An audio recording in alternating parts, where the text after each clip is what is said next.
There's an absolute ton of news from Throne in Liberty over the last couple of days, and I want to cover that in this video. What's up, everybody? My name is Whack4863, but you can call me Whack. So let's dive right in, starting with server issues that happened last night. They had a connection issue with all the servers where they all went into maintenance around 10:30 p.m. Eastern Time.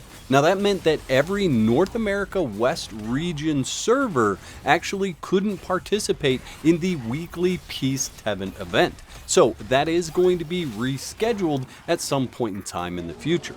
The server outage went on until their maintenance started, and their maintenance actually ran long. So they started the process late last night, but there are still connection issues going on between PC players being just disconnected and then console players actually not being able to connect to any server currently. On top of all of that, there appears to be an issue with combat power being lower than it was prior to maintenance, so they are looking into that as well.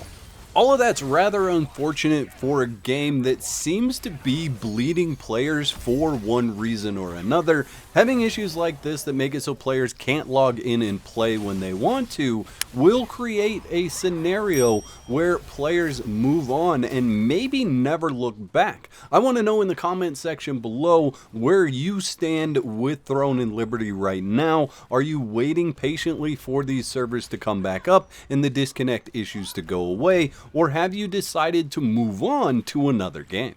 Now, update 1.13 brings the Lunar Celebration event, but it also brings some interesting changes to the game. However, I don't want to jump into that just yet. First of all, on the heels of all these issues that they're having with servers, they actually have an announcement about server consolidation. Now, we just heard about these server consolidations happening in the Korean version of the game, but the global version is going to see server consolidation. So they posted today, in order to normalize the player distribution across our current servers and provide you with a stable and refreshed experience, we are making the following adjustments to our servers over 3 phases. The auction house will be consolidated on February 6th. Followed by an open transfer period from February 13th to February 27th. And the server consolidation will happen on February 27th. Now, unfortunately, in this post, there isn't any information about which servers are going to be consolidated. There is no list at this point in time that shows which servers are going to be consolidated into other servers. So we're going to have to keep our eyes peeled for that information in the future. Now, the post does explain what's going to happen, what's going to be available during that server consolidation period that I mentioned, but it doesn't talk about what servers are going where, how they're going to be merged, and I think that's probably the most important information they could actually give us. But if you log in between February 13th and the 27th, you will get these items each day that you log in. Now, I'll link this post in the description of this video so that you can read all the information about what's going to happen on February 27th at 12 p.m. Pacific time. And honestly, my personal opinion is that this will not do anything to revive Throne in Liberty. Yes, it's going to shake things up a little bit. I think the people that are actively playing right now will continue to be actively playing, but those people that have already decided to walk away are not going to come back because of server consolidation. This is simply a move that is going to reduce the cost to operate Throne in Liberty across all the servers. Let's talk about update 1.130. I know a lot of people were hoping for the mastery update to be included with this, or maybe a peek at tier 2 weapons. It's not happening with this update. The biggest changes that we have are obviously the Lunar Celebration event has started, so log in for your daily rewards with that. You can earn the New Year's coins in-game through the following list of activities. Those coins can then be spent at the NPC for the New Year coin exchange for the following list of items. My suggestion is that you make sure you get all the rare Chaos Rune selection chests that you can. That should be #1 priority over everything else. There are new event buffs that you can gain by interacting with Lunar 25. These are going to give you temporary event specific buffs as listed on the screen. For the notable updates, a new currency tab has been added to the inventory UI. This holds currency type items across multiple gameplay sources, reducing the amount of items that need to be held in your inventory or storage. Existing currency items in players' inventory and storage chests have been converted automatically to the new currency tab format. Party member list numbers assigned to party members now update when the party member list is reordered. Field bosses, war mode field bosses now display a UI element showing each guild's contribution percentage.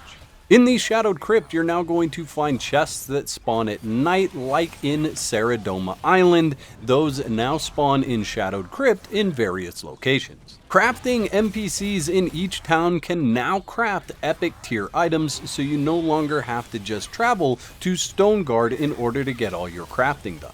3 new types of guild buffs have been added. We have a boost for weapon mastery, cooking and fishing experience, or offering guild member resurrections in a small radius outside of dungeons or arenas.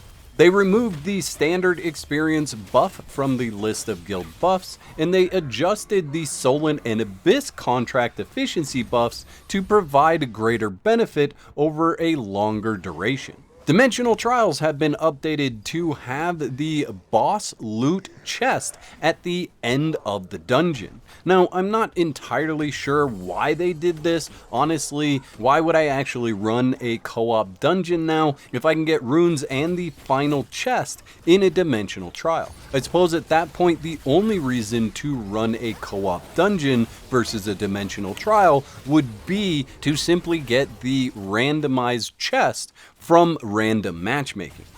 Future Castle Siege events will now happen at 8 p.m. server time in each region instead of 4 p.m.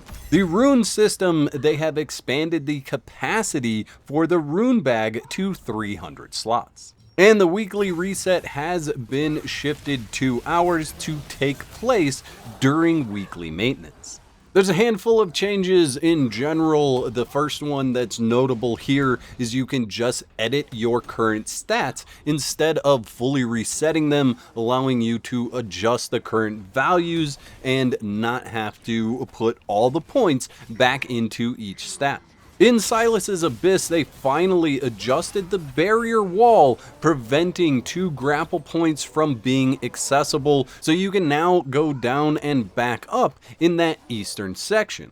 And there's a handful of other bug fixes there. The link for all the patch notes is in the description of this video. Lastly, if you want to tune into Twitch to get some Twitch drops, at 2 hours you receive 200 ornate coins, 5 hours for another 300 ornate coins, and then 300 Battle Pass Star Crystals if you watch a total of 8 hours.